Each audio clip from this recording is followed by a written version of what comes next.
আসসালামু আলাইকুম প্রিয় বন্ধুদেরকে জানাই শুভ দুপুরের শুভেচ্ছা। আপনাদের উর্মি আপু কি রান্না করছে? সকাল সকাল আমার বর বাজার থেকে টাটকা টাটকা খোরসা মাছ নিয়ে এসেছে। দেখতেই পাচ্ছেন আমি রান্না করছি। এগুলো কি মাছ প্রিয় বন্ধুরা, দেখেছেন? বর্ষাকালীন মানেই সুন্দর সুন্দর খরচা মাছ বাজারে উঠেছে। আর খরচা মাছের ভাজি কার কার পছন্দের?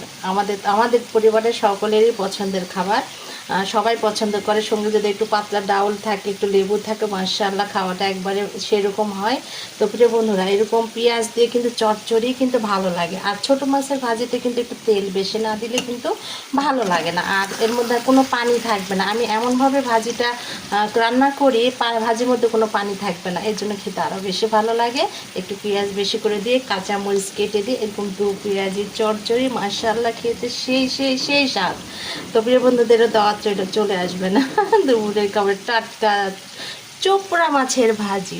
সকলে ভালো থাকবেন। ভিডিওটিকে কোথায় থেকে দেখছেন অসংখ্য অসংখ্য ধন্যবাদ। এভাবে পাশে থাকবেন আশা করি।